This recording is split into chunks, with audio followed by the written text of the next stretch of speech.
Good evening, ladies and gentlemen. Thank you very much for coming tonight to the Baker Institute. We have a special presentation tonight from David Cook, who's an assistant professor of religious studies at Rice University. He specializes in Islam. You could see from your notes in the program, he did his undergraduate degrees at Hebrew University in Jerusalem and received his PhD from the University of Chicago. And he is an expert on early Islamic history and development and apocalyptic literature and movements, Judeo-Arabic literature. He's published, as you can see in the notes, and Understanding Jihad and Contemporary Muslims' Apocalyptic Literature, been published this year, 2005. And he's currently working on a book concerning martyrdom operations and public policy. David is working with us at the Baker Institute on the issue of Islamic extremism and particularly focusing on suicide bombing and suicide bombers, which is a fascinating subject. He promised me that there'd be no demonstrations tonight at the lecture, so you can relax. But we are working at the Institute on the larger issues of U.S. policy toward the Muslim world and our approach toward the Muslim world in all its complexity, from conflict resolution of the Middle East, Arab-Israeli conflict, to the situation in Syria, Iraq. And we are actually advising the administration on several of these issues. Sometimes they listen to us. More often they do not on certain issues, but they are listening to us on certain things. The issue is so vast and complex, the whole relationship of the West and Islam, especially during this period of the struggle of ideas within the Islamic world between the forces of extremism and moderation. And David has terrific insights on one very lethal but very important phenomenon, which is the jihadists and suicide bombing. So join me in welcoming David for this presentation.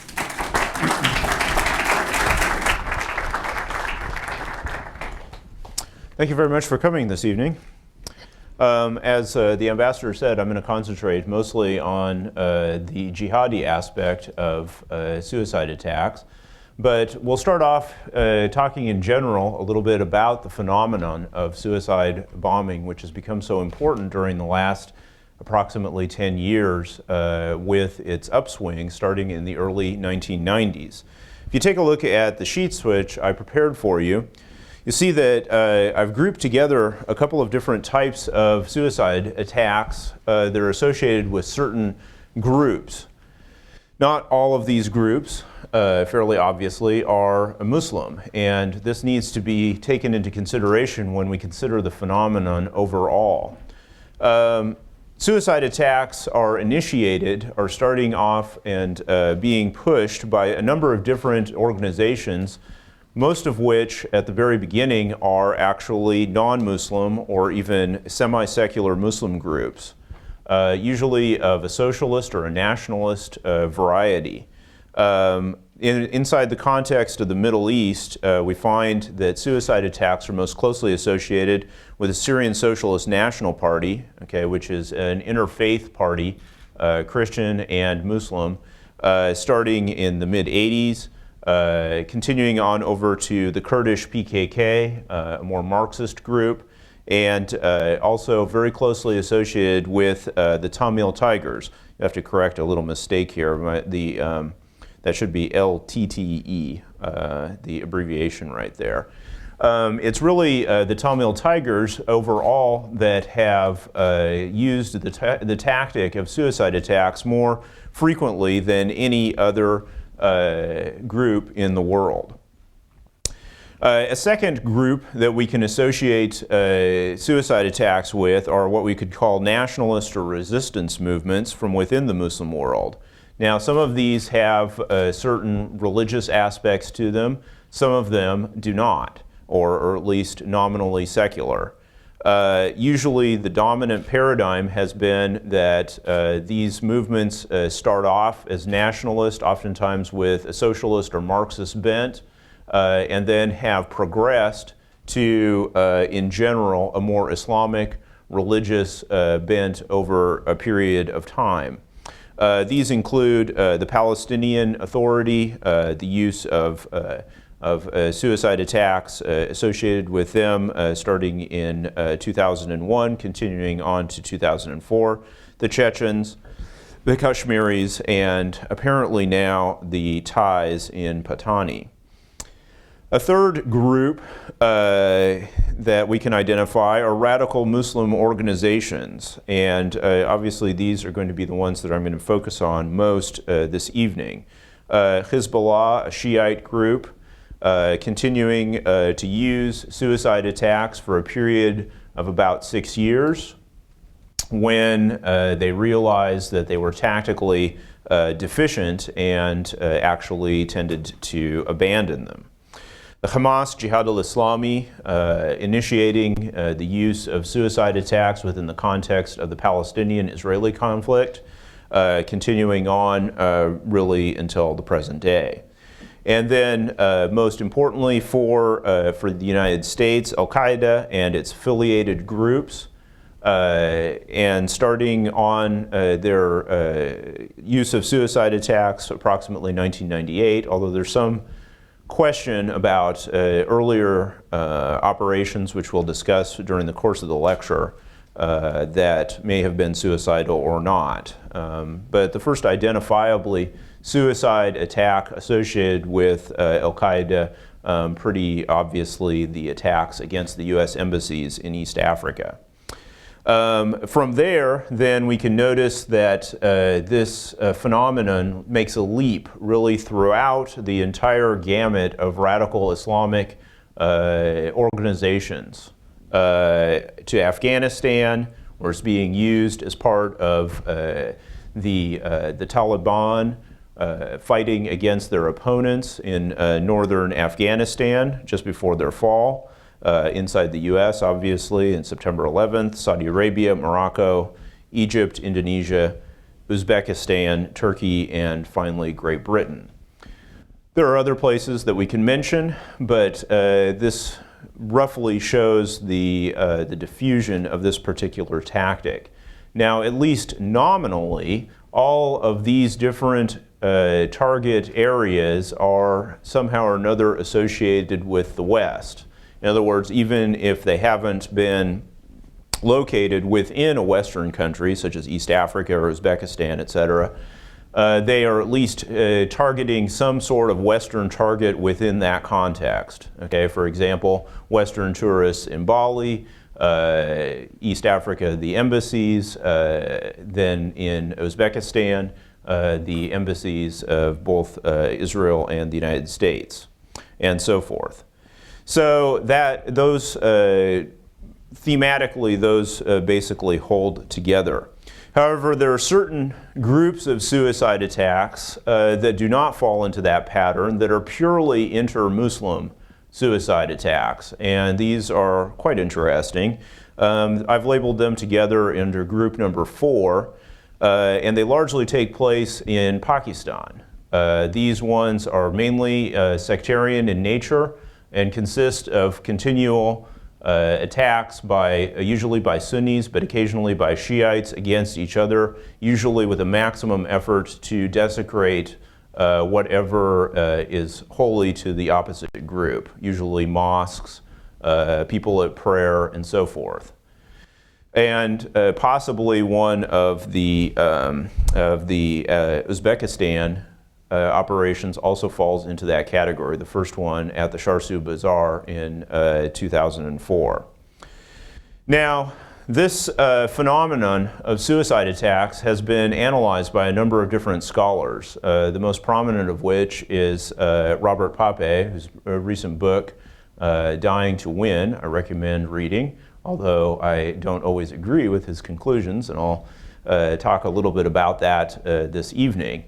The general paradigm that has been used to understand these type of operations is that these types of groups are facing an asymmetrical type of warfare, and they need to even the odds. And the best way to do that is to create a atmosphere of terror.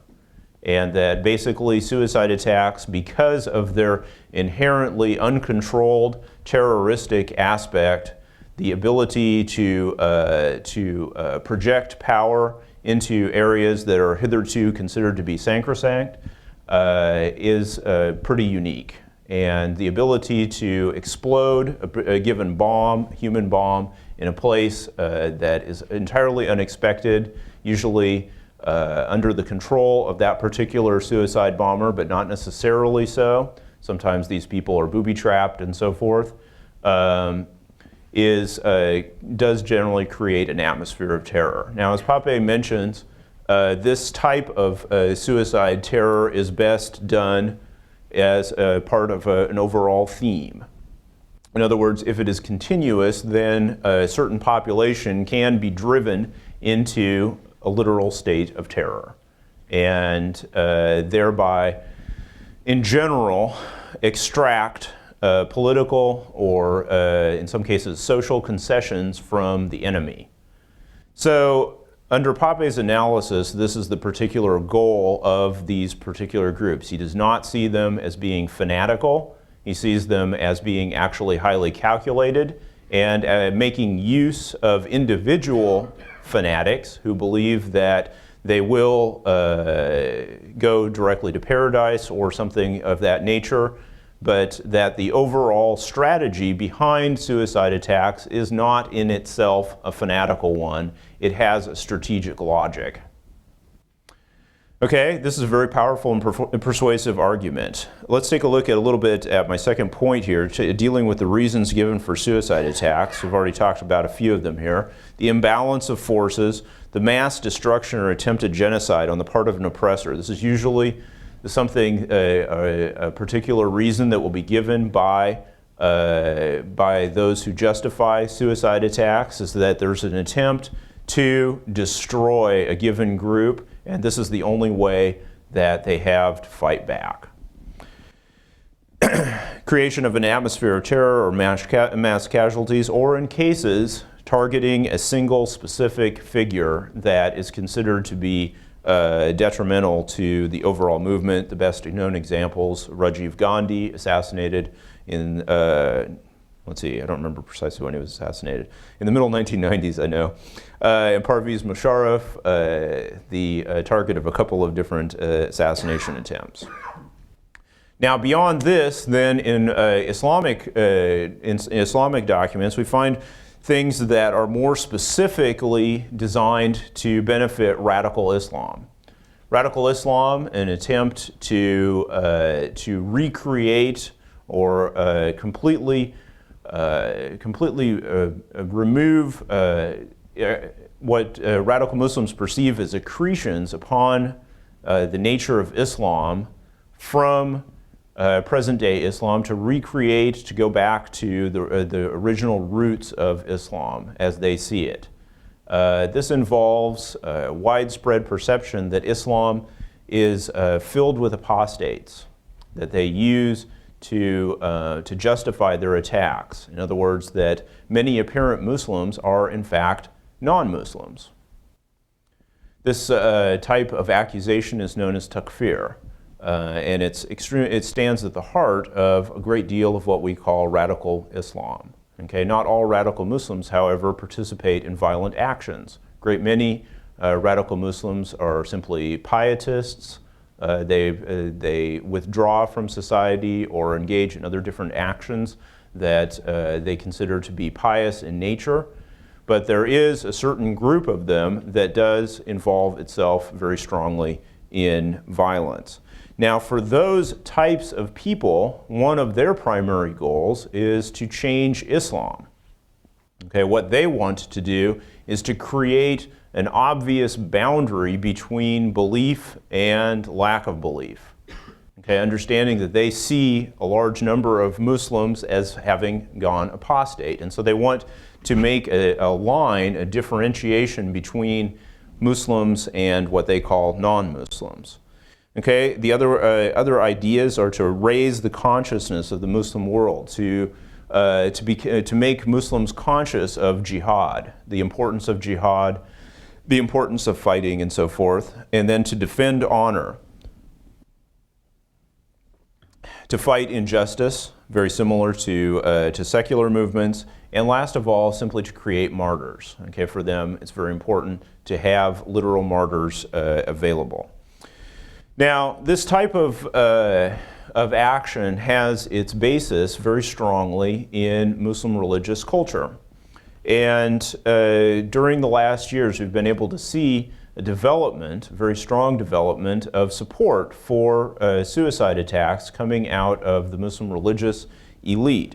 And I'd like to identify for you in my third point here the flow, or what I perceive as the flow of religious authority that's pushing these types of actions to their fruition. One group of religious authorities stresses a certain type of suicide attacks. Okay, I identify this axis as the Egyptian, Palestinian, Syrian one. Okay, its prominent leaders, Sheikh Tantawi, Qardawi, and the writer Nawaf al-Takruri, but also widely throughout the Muslim world. Usually this can be identified as focusing suicide attacks solely upon the Israeli-Palestinian conflict. Okay, usually the people that are associated with this type of an axis are trying to confine suicide attacks solely to that particular arena. And they usually make some sort of protest or denunciation of suicide attacks that take place in any other place. Okay? And so they have a fairly identifiable bent there. Another axis that we can identify goes from Saudi Arabia to the Chechenian conflict, and then beyond that to Al-Qaeda overall. Okay, Saudi Arabia producing a large number of fatwas and religious support for the Chechen conflict against the Russians. Okay, since this particular conflict is divorced from the Arab-Israeli conflict, it creates something of a window that moves the idea of suicide attacks away from the specific Palestinian-Israeli section. The ones that are the most prominent in this regard are Hamoud bin Okla Shuaibi, who died in 2002, his intellectual successor Ali al-Khudayr, Nasser al-Fahad, and quite a number of other radical Saudi ulama, most of whom have spent a good deal of time in jail in the recent past. But from this particular bent or axis, then we get a large number of fatwas that justify suicide attacks on a global scale, instead of specifically confining them to the Israeli conflict. Another axis that we find recently developed, most because of the Iraq War, is what I call the London-Jordan-Iraq axis. Okay, this is a slightly different one, focusing upon justifying actions in Iraq. Okay, many of the ideological leaders of this tendency live in London. Some of them are about ready to get expelled for their activities. I've listed them off here: Abu Qatada, Abu Basir, and then Abu Muhammad al-Maqdisi, the spiritual leader of Abu Musab al-Zarqawi. And then their fatwas and religious doctrine then will go into Iraq. And this is an arena where we're seeing a lot of ideological innovation, okay, where people are taking various different aspects, very controversial aspects of Muslim religious law concerning jihad and suicide attacks, and changing, modifying them, sometimes to general acceptance, sometimes not. In more cases recently, for example, Abu Muhammad al-Maqdisi, who again has spent quite a good deal of time in jail in Jordan, has actually publicly critiqued his disciple Abu Musab al-Zarqawi for use of barbaric tactics. And this debate between the two of them has been extremely public and prominent on various different Muslim websites and so forth. Overall, it's clear that Abu Musab al-Zarqawi has a very grand vision for what he sees as the future of jihad and martyrdom operations, to send these tactics off into as many Middle Eastern countries as possible. And it seems fairly clear that he sees Iraq as something of a college for jihad. And I think that that's one thing that many Arab governments are quite worried about. Another axis is that of Pakistan and Kashmir. Okay, in general, the suicide attacks that have been associated with the Kashmiri liberation struggle, or whatever you want to call it, have been fairly few, but there has been some ideological justification on the part of the radical groups, Lashkar-e-Taiba, Jaish-e-Mohammed, Harakat al-Mujahideen, etc. And so periodically there will be attacks of that nature. And then a final axis that we can identify is that of Al-Qaeda European radical Muslims via the internet. And this is really where this sort of literature goes out and is diffused throughout the entire world. Now, there are several different manifestations to this literature. First of all, we have the actual legal material that justifies it, which we'll talk about shortly. But that is far from being the sum total. On the other hand, we have quite a number of tactical discussions about what specific operations have accomplished and what the overall strategic goal of suicide attacks in a given area is. So oftentimes radical Muslims will publish these sort of things after a prominent operation. They oftentimes will critique themselves, sometimes even using critiques that have been published about them in the Western press and so forth. Another aspect of the literature that they publish is the martyrologies. These martyrologies tend to focus upon the person who has carried out the suicide attack and either seek to glorify them. Usually there'll be some sort of film or video and so forth that will be published about them, what their specific goals were, some sort of last and final word associated with them. And then even in the case of Iraq, sometimes we have actual footage of the martyrdom operation itself. So these sort of things are usually posted within a short time after a given operation. Now let's take a look at some of the fatwas that we have in favor of these types of operations. I personally have collected about 75 fatwas. Probably not everybody understands what a fatwa is. A fatwa is a legal opinion that is solicited from a person who has or perceived to have authority within the Muslim community.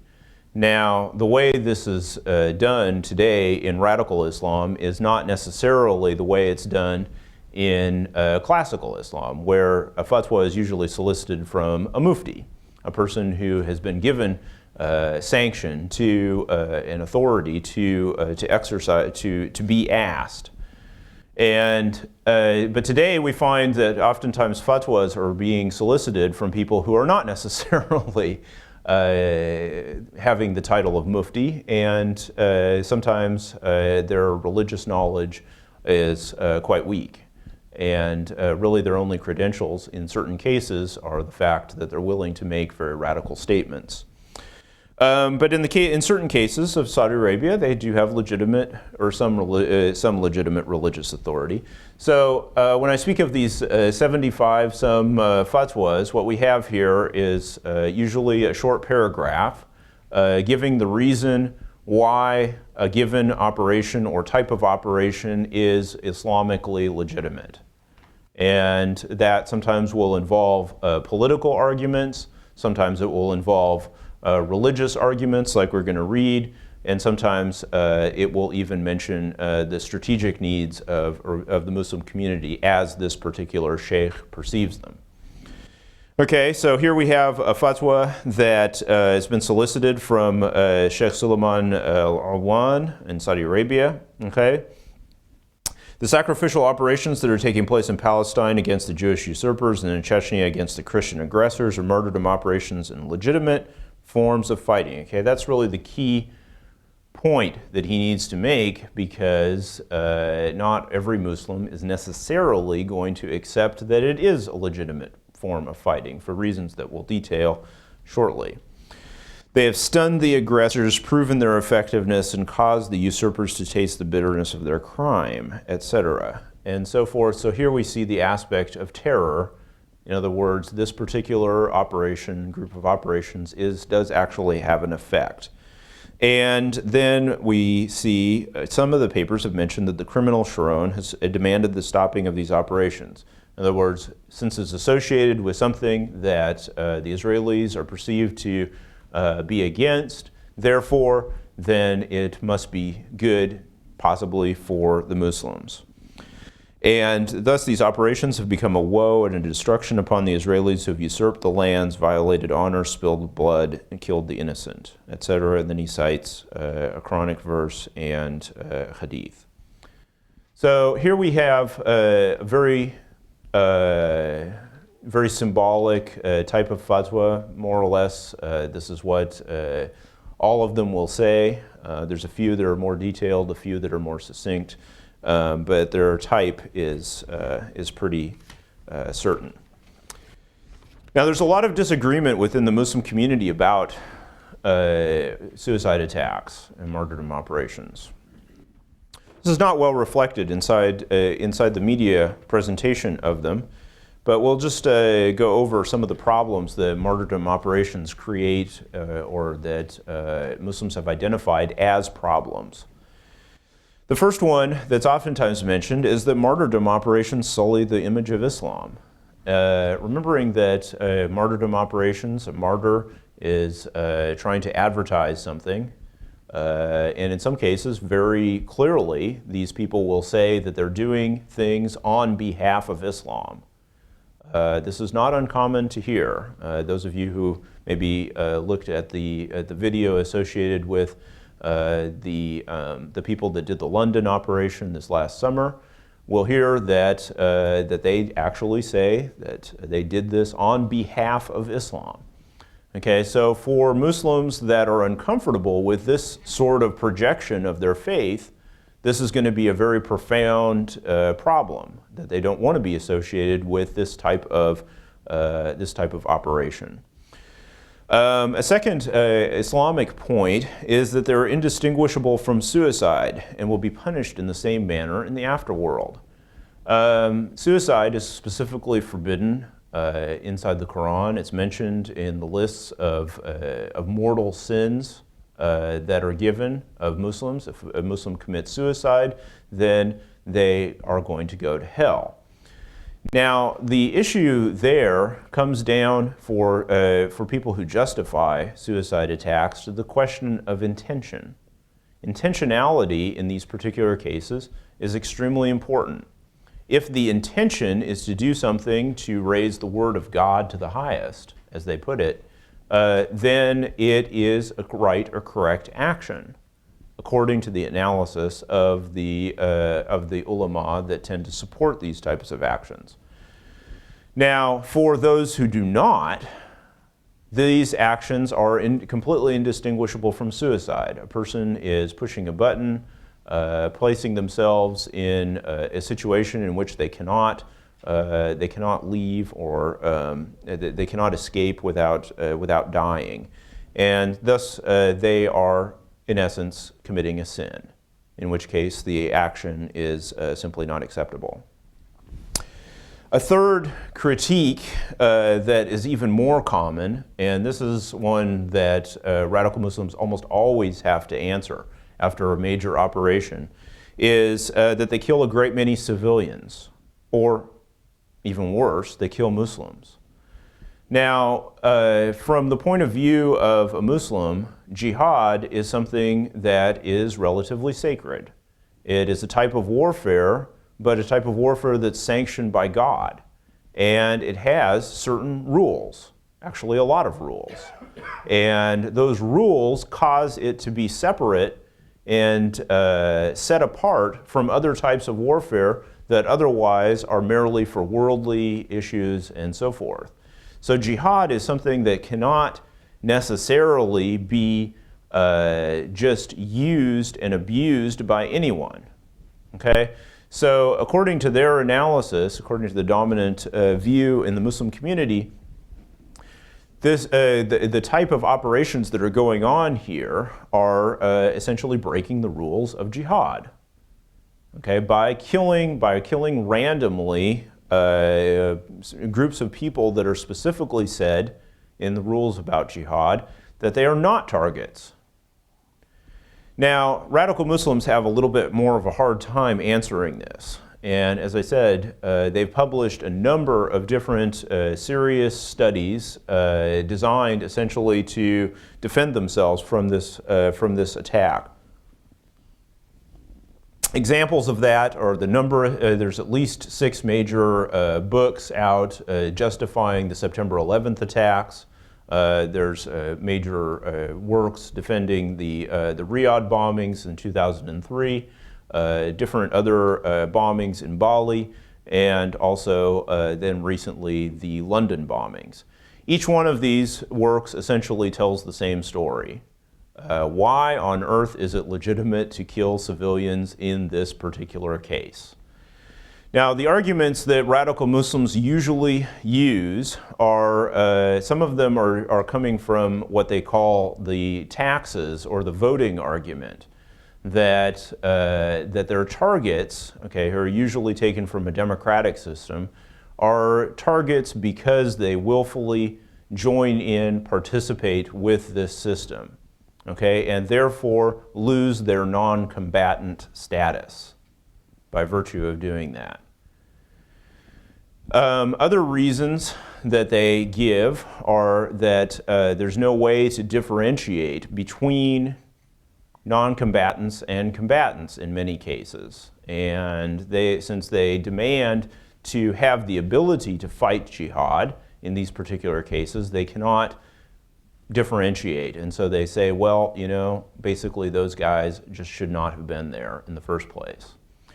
When dealing with Muslims, the issue of why on earth they kill so many Muslims, and this is a sensitive issue as well, since in Riyadh and in Iraq and in many different other places, including the Trade Center, quite a number of Muslims have been killed. As a matter of fact, I'm sure that that if not a majority of Muslims in many cases, certainly close to.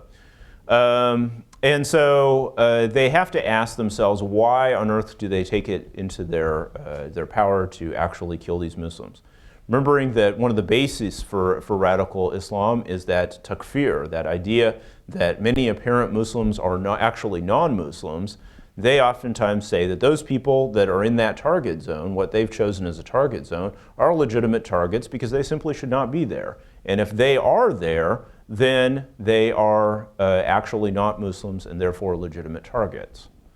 So this is a rather interesting argument, which, as I say, has some bearing upon what radical Muslims consider to be a Muslim. But this is something that many Muslims have found difficult to accept, and I think that that's pretty clear because of the number of times that they've essentially had to repeat this self-same argument. Okay, the number of times that they've had to republish similar studies about why it's possible to attack people like they did in London and so forth. They really don't make up any new arguments at all. A last point that you find mainly in issues of like spirituality is that they violate basic rules of jihad, such as in fighting in a group. Okay, one of the elements of jihad, as sometimes it's perceived in classical literature, is that jihad is an anonymous spiritual activity, and that if one does something individual like this, then it can only be for gaining fame, or fame at least is a byproduct of it at the very best. And so that would tend to detract from the spiritual merit that the person would gain if they did something that was possibly going to get them fame. And so certain ulama have critiqued suicide attacks on that basis. Now here's an example of a fatwa against that of the famous Saudi scholar Ibn Uthaymin. He says the person who places explosives on his body in order to put himself in one of the gathering areas of the enemy, kills himself, will be punished in accordance with anyone who kills themselves in hell eternally, just as the Prophet said, whoever kills himself will be punished for it in the fire of hell. So for Ibn Uthaymin and other different prominent ulama like him, there's nothing more to say. It's simply suicide. There's no point in discussing the issues of what the strategic position is or anything like that.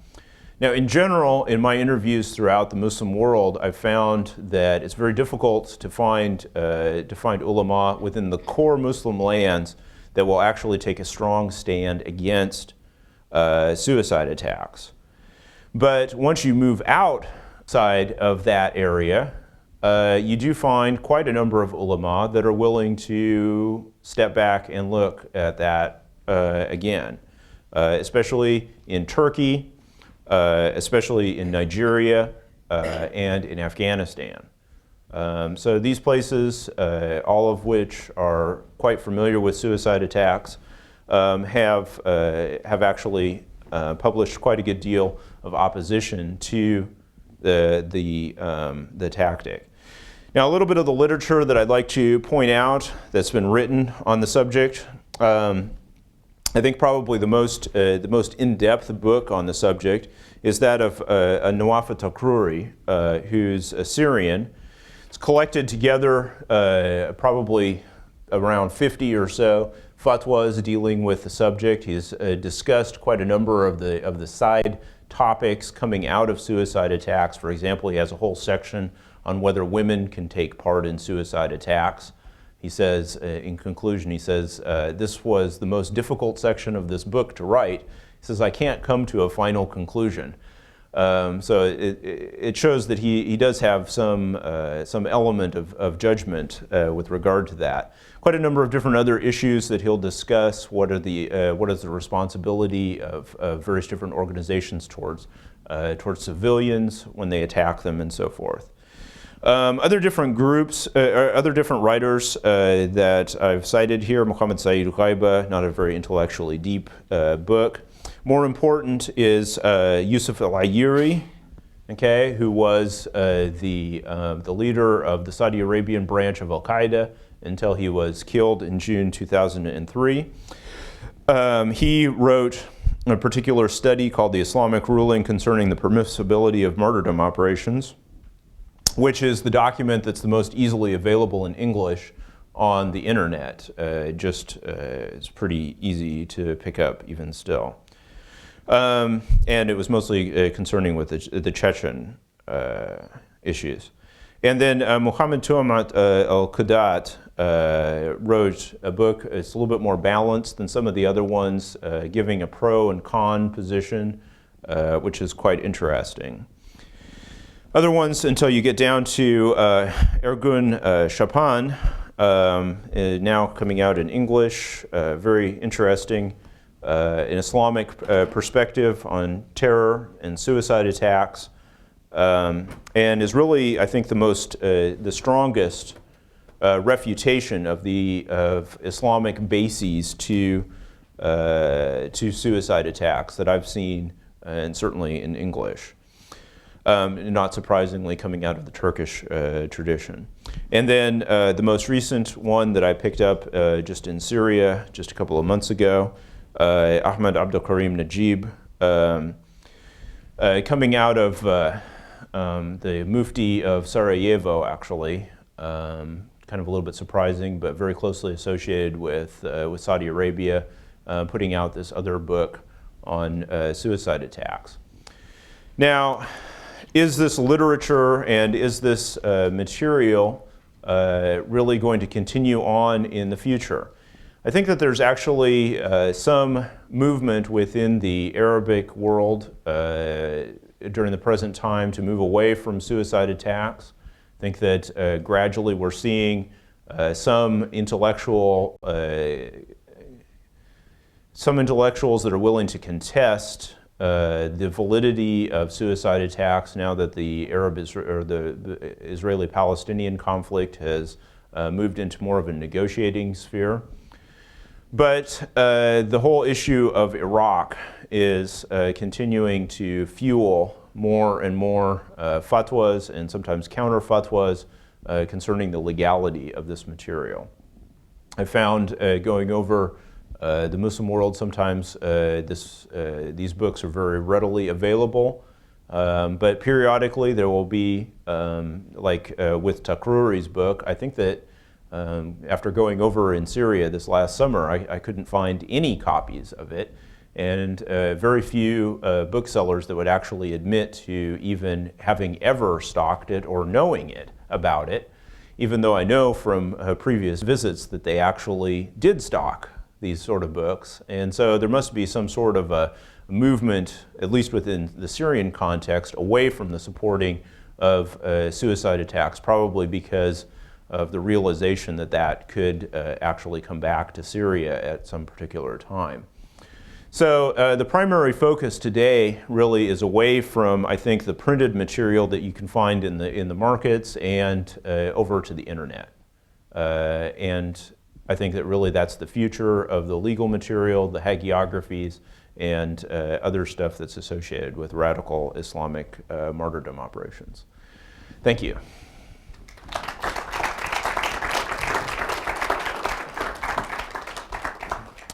I guess we want to have some questions or something. Yeah. What justification is there for attacks on schools? The same that would be for like any other civilian target. Children are guilty? Yeah, yeah. I mean, the creation of terror and so forth. Yeah, that would fall underneath that self-same thing. Right, I mean, It's hard for that's a hard sell, but yeah, you do find it. You definitely do find it. So, yeah. Dr. Cook, I'm fairly ignorant about Islam and the tenets, but I know enough to be dangerous with the few things that I've read over the last 10 years and now a lot more. It seems so in all of the things that I've read, the 5 pillars and everything else, it is so against this type of thing. They seem to be so, be kind to your neighbors and be good to your children, and they're more Christian sounding than we of a Christian faith would be. So I'm so confused at how a suicide bomber, how the general population that is practicing Muslim would, how they could even address this. I'm totally out of the water here. No, it's a very legitimate question. I mean, but we are talking about a very specific group within Islam. Okay, the vast majority of Muslims are going to be, first of all, the vast majority of Muslims are going to be of a Sufi, more of a mystical bent, and they're actually the declared enemies of radical Muslims. And so, I mean, for radical Muslims, Sufis aren't even Muslims. Okay, what you have to understand that the ideological position that from which these guys are starting off is one that in some ways is rather marginal from a religious point of view to Islam overall. Now that doesn't mean necessarily that they don't have influence over certain other groups beyond their immediate core following. But that larger group is somewhat ambivalent towards them, okay? And in some cases can be directly hostile. In a lot of cases, radical Muslims will attack them quite freely, like they do with schools and Shiites and so forth. Okay? So what you're saying is actually true. It's just not true of this specific group of people within the faith. Do you understand? But it seems to me that the rest of the folks would be so angry at these people for killing women and children and Muslims, that they would say, no mas, we're not going to do this anymore. Yeah, well, I mean, some of them are quite angry. I mean, there is anger. I mean, there's anger in many different cases when these people attack different civilian targets like that. I don't know. I mean, Muslims sometimes ask, what more do you expect of us? I mean, they have to leave, in certain cases, this up to the government in order to deal with these people. But yeah, there is anger on their part. Sometimes, however, there's certain conflicts in which their anger is subsided because they support a certain strategic goal. Sometimes that's anger against Israel or anger against the United States and so forth. So in those particular cases, that kind of skews the equation. Yeah. Yes, to that point, excluding the suicide attacks, if we eliminated that for a moment and we just talked about the strategic goals against Israel, against the United States, so forth and so on, how much written material is there in conflict in Arab countries about those goals? Or are most of the intellectuals in those countries basically in support of the goals, if not necessarily in support of the specific methods they're employing? In general, they can be mostly in support of the goals. Okay. And that sometimes can lead them even if they're not in support of the methods, to at least not be willing to condemn them. Right, okay. So, yeah. You did not mention the Far East, the Philippines, Indonesia. How did the movement there tie back to what you said? Well, I mean, from the point of view of suicide attacks, I mean, the primary manifestation there is the Jamaah Islamiyah in Indonesia and so forth, and then continuing on really throughout South Asia, and then a subsidiary group which apparently is starting to use the issue of suicide attacks in the area of Patani, the southern Thailand. It has not been absolutely ascertained that that is closely involved with the Jamaah Islamiyah, and there are some that disagree with that. The ideological affinities of the Jamaah Islamiyah go back to Saudi Arabia. It is not necessarily closely affiliated with Al-Qaeda, but it does have ideological connections and intellectual connections in that direction. So, but it has its own, it's clearly been used through idea diffusion and used against Western targets there. So, yeah. Two questions. One, roughly what portion of the Muslim population of the world falls into the radical Islamic? Probably about 5%. 5%. 5, and maybe in certain areas, maybe up to 10%. A second question would be, when it comes to interpretation of the Quran, how diverse is that authority for interpretation within Islam? Is it the equivalent of having many, many popes?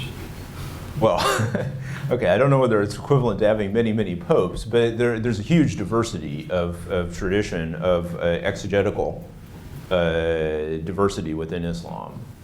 I don't know that anybody's ever surveyed how many commentaries there are on the Quran, but I mean, you can find commentaries all from mystical to completely literal to all sorts of different things. That's not what I meant. Okay. The interpretation of the Quran. Mm-hmm. Like a mufti has the authority to issue fatwas based, I presume, on that. Mm-hmm. How diverse is that authority to do that kind of interpretation for groups within Islamic faith? I'm not sure that I understand your question, where that's going. I mean, Muslims can interpret the Quran on the basis of, they usually follow the lead of a given leader. That's what, and there can be therefore many different interpretations depending on the numbers of leaders with influence within certain Muslim groups. Yes, that's very possible. Very, very possible. Yeah. So, yeah. In your list briefly, you mentioned the secular coalitions and also the there was somewhere else conflicts. The fourth point, but it seems that Oh, the sectarian? yeah, the internecine wars. But the sort of the vast majority of them seems to be by Muslims against non-Muslims or non-Muslim targets, and At least nominally. nominally, yes. And I was wondering if you could highlight some of the non-Muslim suicide attacks to the extent that they exist. Are you talking about stuff like the Tamil Tigers and so Right. Or forth? is that has that died down, or in the world today of suicide attacks, is it only really Muslims and? Currently, it's really only Muslims. The Tamil Tigers declared a truce in 2001, and although they haven't kept it entirely, they haven't used suicide as a method extensively since that time. But I won't say that I'm a world's expert on Sri Lanka, and so I might have to be corrected on that if somebody knows more than I do. But to the best of my knowledge, they've kept the truce there.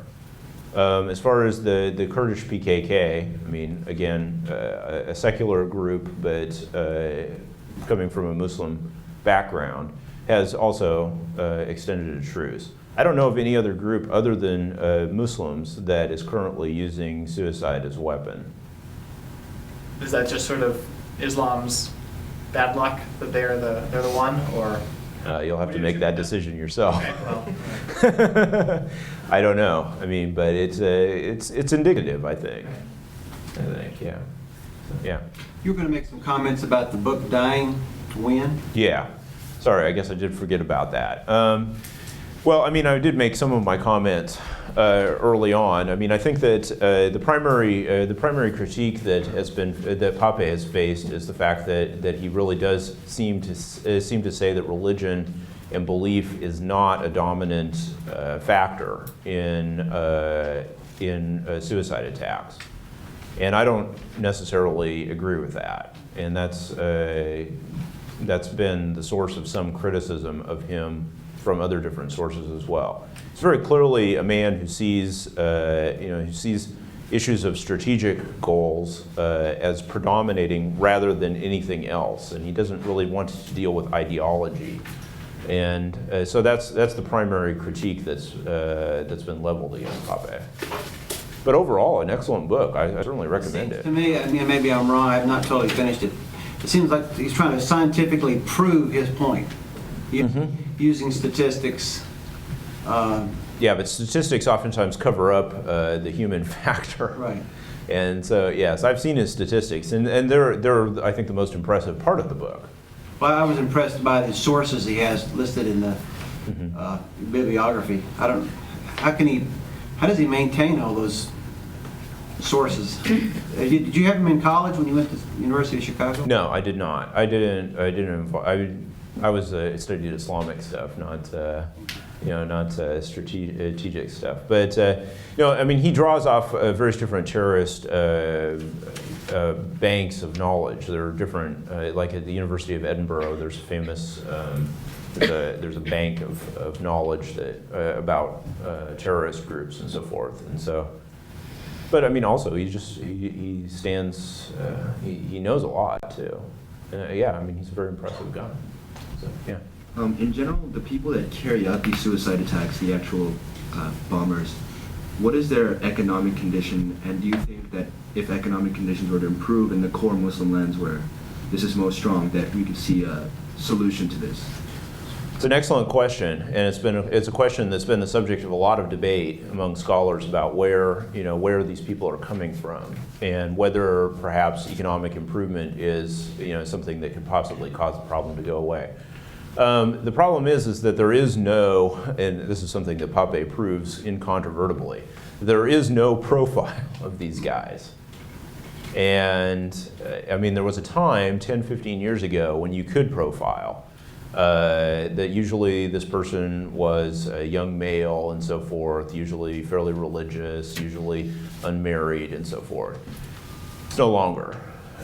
Sufficient numbers of suicide attackers have happened that there's just no particular pattern now that can be identified.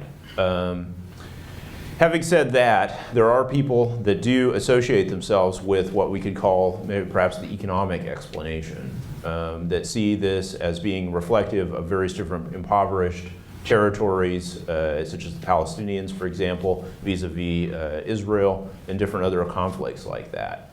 The problem is that there's too many individual exceptions, in my judgment, that skew that rule. And it doesn't answer a large number, even within the Palestinian situation, of different people that are fairly economically well off for their area that have been willing to participate in suicide attacks. And that's not to take into account other different groups or that simply don't follow those patterns at all. And so, yeah, there's pretty wide disagreement among scholars about that. I personally don't hold to the economic explanation. I just don't think that it gets us anywhere. So, but it is possible that, that under certain circumstances, that raising the economic bar could work with certain cases. It's just, there's just no evidence for it. Because I know there's some groups that will offer monetary incentives to people that carry out suicide bombings. That's true. I'm thinking if those people have a family to take care of and there was some other source of income, that they wouldn't be as driven. I mean, of course, I guess religion is, their view of the religion is a primary motivation, but that incentive is there too, so. Yeah, but the monetary issue in that particular case, is designed to compensate for the loss of a breadwinner. But does that person really commit suicide because they know that their families are going to be compensated? And that it remains an open question. Or would that person not commit suicide if his or her family were of a higher level? Okay, that's been most useful, for example, among, let's say, the Palestinians. But now that primary sources of compensation, such as Iraq and other different places, have been pretty much cut off, it's not necessarily true that that's going to lead to a fall in suicide attacks without other causes perhaps leading to it, like the Israeli-Palestinian negotiations and so forth. Is that having an effect, for example, in Iraq, where nobody's paying anything? I don't see that it is. So, and there's no other situation that I know of where there's monetary compensation. And so, so I don't know where that's going to go. They get a comment on the economic social profile of Muhammad Atta. Yeah, which is really quite high, actually. I mean, here's a man who had quite a number of possibilities in his life. So, yeah. There were occasional reports that suicide bombers were under drugs. Is there any support for that being widespread?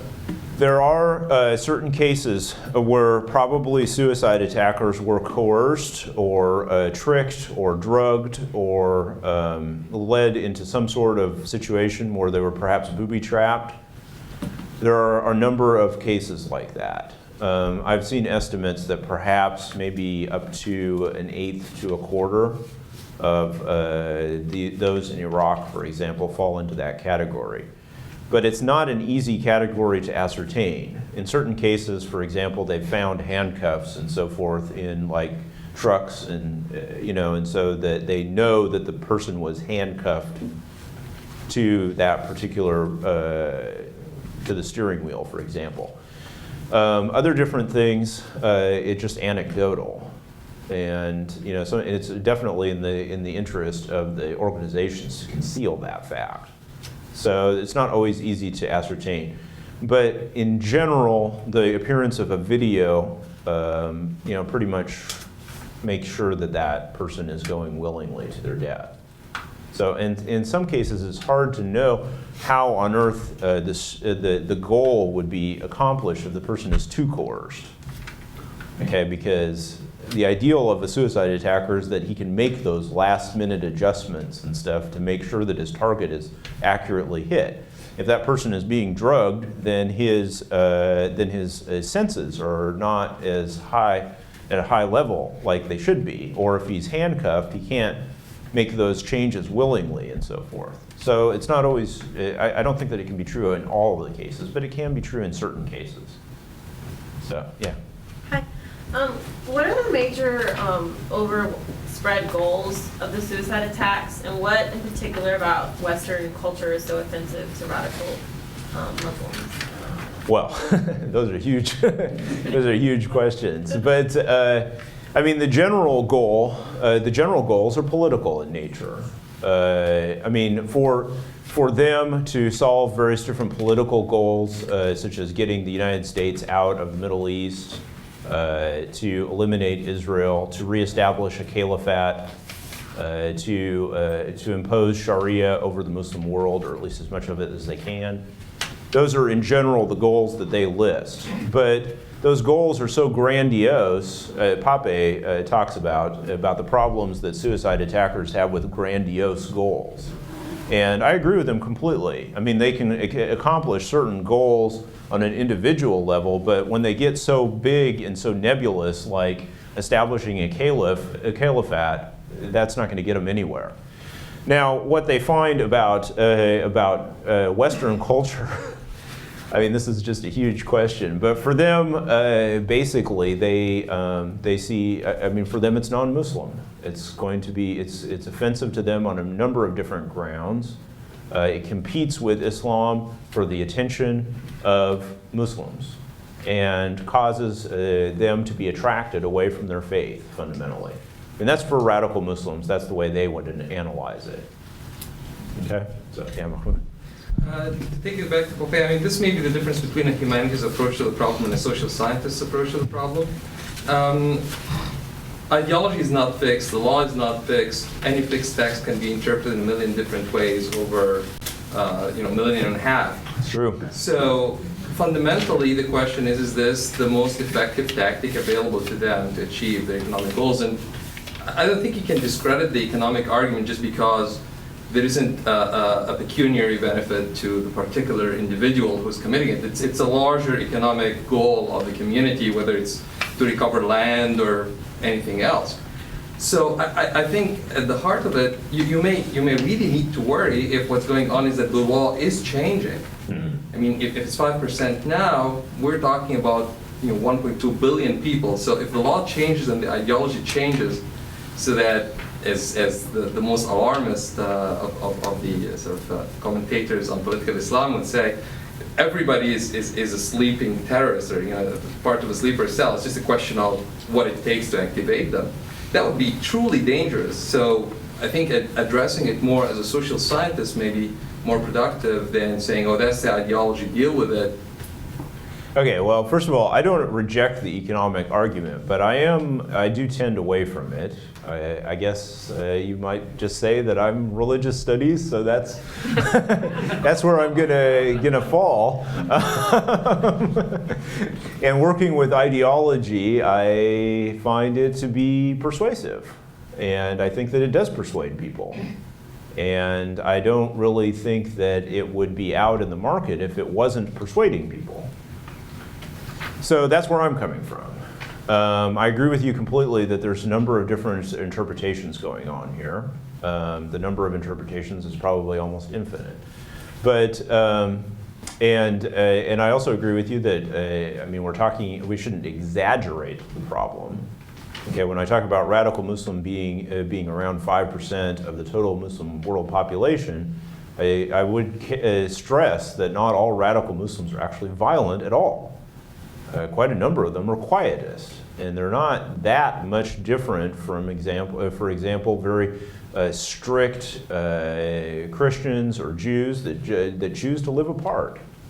They have their own type of society in which they create a Muslim small society, and they essentially withdraw from the rest of society.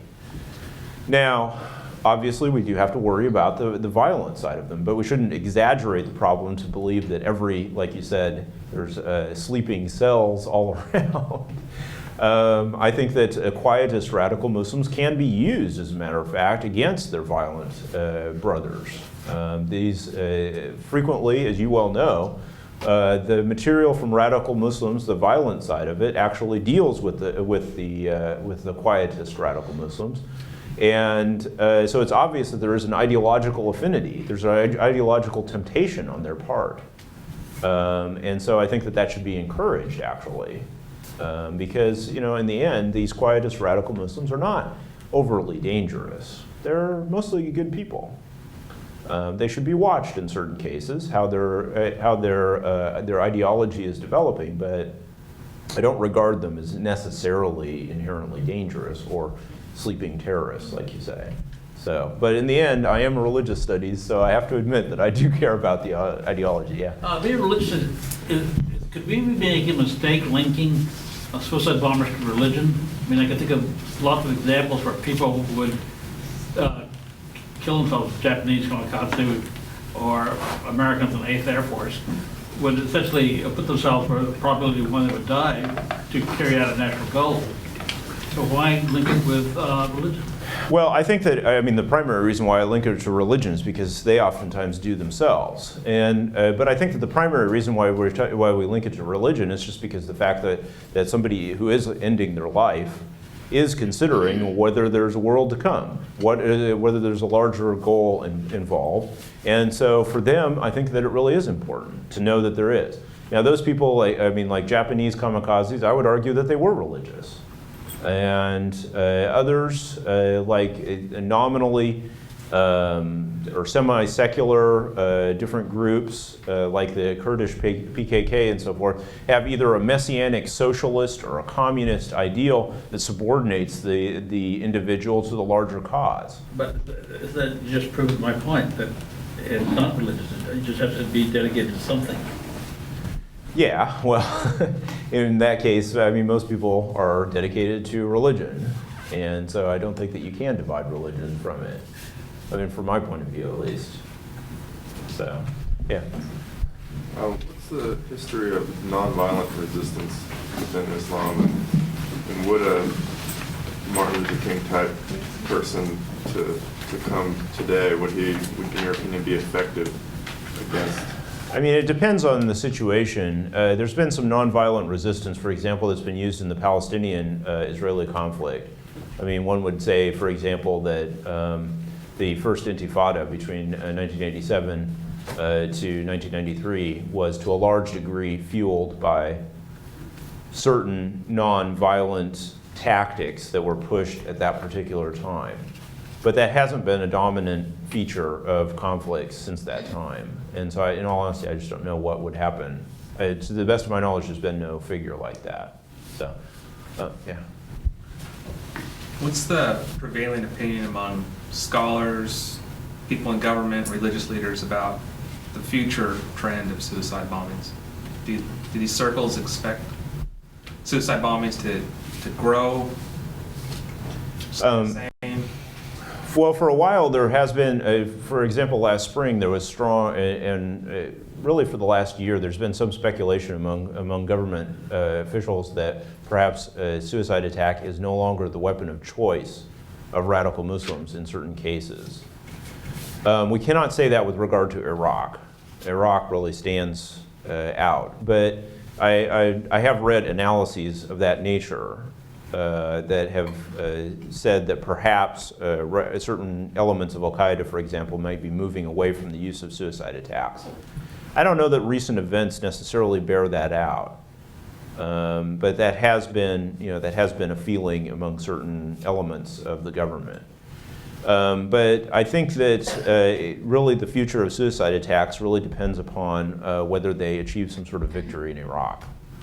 If they achieve victory in Iraq, they manage to remove the United States from Iraq, then I think that we're going to see many more suicide attacks. Because that's one thing that you have to say about Pape, is he does note that the appearance of suicide attacks is very closely related to whether they gain something. And the perception very strongly is, right now, is that they are gaining something. That the United States is gradually losing its will to fight in Iraq. And it's because of repeated suicide attacks that is essentially breaking the will of the United States.